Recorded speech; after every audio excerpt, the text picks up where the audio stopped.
राधे राधे सभी को। आज मैं श्री कृष्ण चरितामृत का आगे का भाग सुनाऊंगी। इस भाग में श्री कृष्ण सखा मनसुख के बारे में बताया गया है।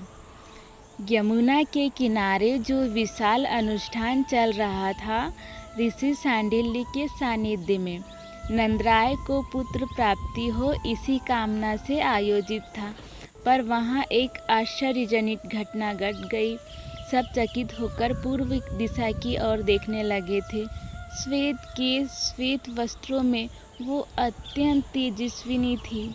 हे तात विदुर जी, उन माता को देखते ही स्वयं महर्षि सांडिल्य ने भी प्रणाम किया था। नंदराय उठ गए थे अपने आसन से। नंदराय ने अत्यंत विनम्र भाव से नमन किया और आसन भी दिया। यशोदा जी ने चरण छुए उन माता के। माता ने यशोदा जी के सिर में हाथ रखा और आशीष दिया। हे तात विदुर जी, उन माता के साथ एक बालक भी था जो उनके समान ही तेजवंत था और गौरवान। मस्तक में ऊर्ध्वपुंड्र लगाया नहीं था, जन्मजात ही था। हमारा अहोभाग्य कि आप यहाँ पधारी माते, महर्षि सांडिल्य ने स्वागत किया। हे नंदराय, ये है महान तपस्विनी माता पूर्णमासी। भगवान विश्वनाथ की पवित्र भूमि काशी में इनका जन्म हुआ है। महान विद्वान ऋषि सांदीपनी इनके छोटे भाई है, जो काशी छोड़कर महाकाल की छत्र छाया उज्जैन में वास कर रहे हैं।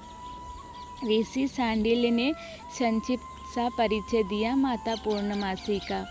सिर झुकाकर नंदराय ने कहा, हम गोप कुमारों का ये सौभाग्य है कि आपका यहाँ पदार्पण हुआ है माता। ये आपका बालक बहुत सुंदर है। यशोदा जी ने माता पूर्णमासी के साथ आए बालक के बारे में कहा। ये आपका पुत्र है माते? ऐसा उन्होंने पूछा। हंसी पूर्णमासी माता, हे नंद गहनी, ये मेरा बालक है पर मेरा जाया नहीं है। फिर पूर्णमासी ने अपनी बात भी बता दी। मेरे पिता ने जब मैं आबोध थी तभी मेरा विवाह किसी विद्वान ऋषि के साथ तय कर दिया था। वचन दे दिया उस ऋषि को, पर कुछ ही समय बाद उन ऋषि का देहांत हो गया। पर जाते जाते उनकी पूर्व पत्नी से जो बालक था वो पालने में मुझे ही मिला। ये वही बालक है, मैं इसे ले आई थी। पूर्णमासी ने अपनी बात कहनी जारी रखी। हे नंद गहनी, इस बालक का नाम मनसुख है, मैंने ही रखा है। ये सबके मन को सुख पहुंचाता है, हर समय मुस्कुराता रहता है। वेद का कभी अध्ययन नहीं किया इसने, किंतु संपूर्ण वेद इसे कंठस्थ है।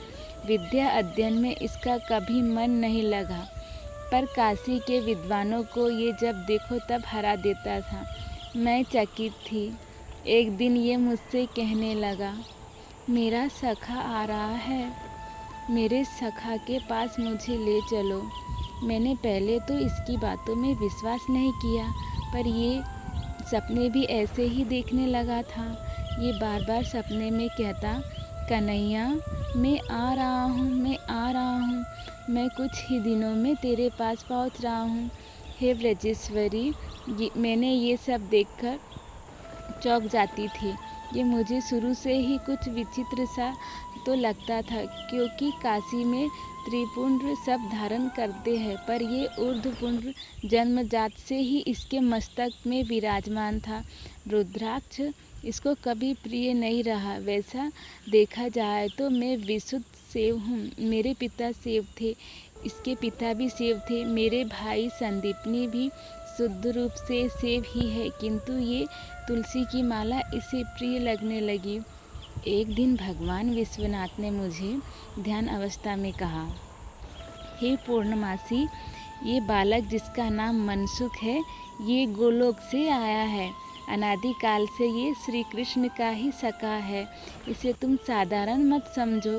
गोकुल में श्री कृष्ण अवतार ले रहे हैं, वहीं जाओ और इस बालक के साथ तुम भी वहीं रहो। ये आदेश मिला मुझे भगवान विश्वनाथ से।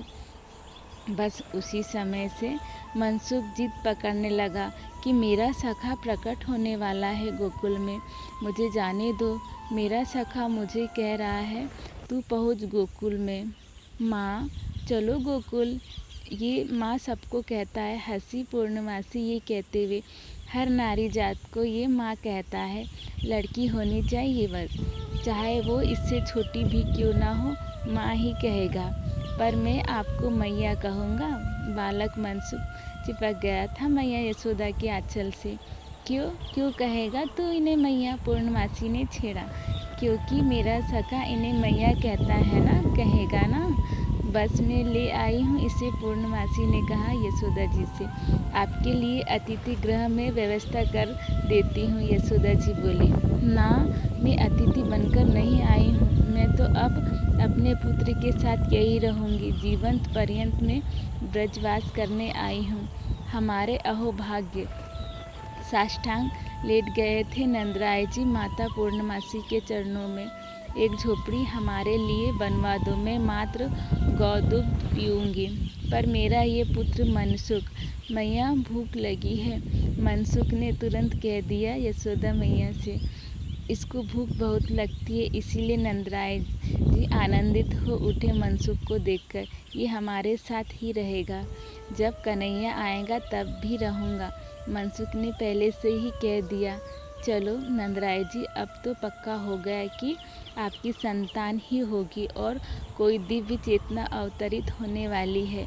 ऋषि सांडिल्य ने प्रसन्न होकर कहा। दिव्य चेतना नहीं भैया सांडिल्य, पूर्ण ब्रह्मा ही अवतरित हो रहे हैं। पूर्णमासी ने नेत्रों को बंद करके गदगद कंठ से ये बात कही। अब तो प्रकृति झूम उठी थी। गोकुल ही क्यों, संपूर्ण ब्रजमंडल आनंद की धारा में बह रहा था। आकारण सबको प्रसन्नता होने लगी थी। आकारण सब आनंदित हो उठे थे। जब देखो तब मोर नृत्य करते थे। पक्षियों का कलरव कभी भी शुरू हो जाता था। हे विदुर जी, योगियों के हृदय में जब ब्रह्मा साक्षात्कार की स्थिति होती है, तब जैसा योगी का हृदय हो जाता है, वैसे ही आज बाहर प्रकृति का हो रहा है। दिव्य अद्भुत मौन हो गए थे उद्धव जी ये कहते हुए। ये थी हमारी आज की श्री हरि चर्चा। आगे की श्री हरि चर्चा कल होगी। जय जय श्री राधे।